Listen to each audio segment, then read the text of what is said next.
یہ جو لائن لگا کے گیٹ نمبر 4 کے باہر کھڑے ہوتے ہیں اور آج میں وہ ٹیلی فون کی لاگ بک اٹھا کے لے آؤں کہ کتنی کالیں یہ کرتے ہیں ملاقات کے لیے تو آپ حیران رہ جائیں گے۔ 6 مرتبہ شہباز شریف کو اپنی آنکھوں سے بیٹھے ہوئے دیکھا اور قسم اٹھا کے کہتا ہوں میں کہ وہ لوگ مسلم لیگ نون کی قیادت جو کل لاہور کے اندر ایک جلسے سے خطاب کر رہے تھے وہ 2 دن ان کے گھر کے باہر بیٹھے رہتے تھے اور وہ ٹائم نہیں دیتے تھے ان کو یہ بیان دینا کہ ہم تمہارا وہ اشر کریں گے جو امریکہ کی فوج کا افغانستان میں ہوا۔ تمہاری یہ جرت ہے کہ تم افواج پاکستان کے آگے بند باندھنے کی کوشش کرو۔ کیا 22 کروڑ عوام مر گئے اس ملک کے؟ میں نے راتوں رات اندر بیٹھ کے بم بنا دیا، کون سا نام بھی دیا آتا تھا، کبھی ٹاما، کبھی ٹوما، کبھی ٹیمی، اور پھر صاحب والے سے پوچھ رہے ہیں کہ بھئی کیا نام تھا اس میزائل کا جو آگے گرا تھا۔ تو یہ جو آج بتا رہے ہیں کہ رات کو 2:30 بجے مجھے ISI کے چیف کا فون آیا اور مجھے کہا کہ تم استعفیٰ دے دو، میں سمجھتا ہوں کہ اس سے ڈرپوک اور اس سے کمزور وزیر اعظم اس ملک کو مل ہی نہیں سکتا۔ یہ بات ہے کرنے کی۔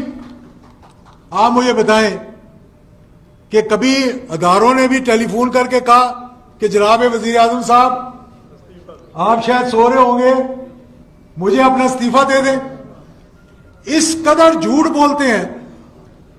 پھر میں نے ایک اپنے بھائی کی بات سنی ہے، ابھی طاہر اشرفی صاحب نے بھی کہا، کہنے لگا ہمیں چیف آف آرمی سٹاف نے بلایا، 3 گھنٹے ہماری ملاقات ہوئی۔ اب اندر کی بات تو میں نہیں بتانا چاہتا کیونکہ فوج کا ترجمان ہر بات کے تو جواب دے نہیں سکتا۔ اگر وہ اس بات میں الجھ گئے تو باقی سرحدوں کی حفاظت کون کرے گا؟ لائن آف کنٹرول کو کون سنبھالے گا؟ افغانستان کی باڑھ کو کون سنبھالے گا؟ دہشت گردی کے خلاف جو جنگ ہے جس میں آج بھی ہمارے معصوم افواج پاکستان کے وہ جذباتی کپتان اور لیفٹیننٹ اور سپاہی جن کی لاشیں آج بھی شہید ہو کر آ رہی ہیں اور ان کے والدین کی قربانی دیکھیں کہ جن کی مائیں یہ کہتی ہیں کہ ایک اور بچہ ہو تو اس کو ہی میں سرحد پہ بھیجوں۔ تو جناب حضرت میرے بھائی بھی ہیں، دوست بھی ہیں، کہنے لگے کہ ہمیں چیف آف آرمی سٹاف نے بلایا اور چیف آف آرمی سٹاف نے کہا کہ جو کچھ میں نواز شریف کے خلاف کر رہا ہوں تم اس کے بیچ میں نہیں آنا۔ میں جناب غفور حیدری صاحب کو یہ کہنا چاہتا ہوں کہ تم اللہ کو حاضر ناظر جان کر حلف دے کے یہ بات کہہ دو میں سیاست چھوڑ کر چلا جاؤں گا اس ملک۔ آپ کمال کی بات کر رہے ہیں، جو منہ میں آتا ہے بول دیتے ہیں۔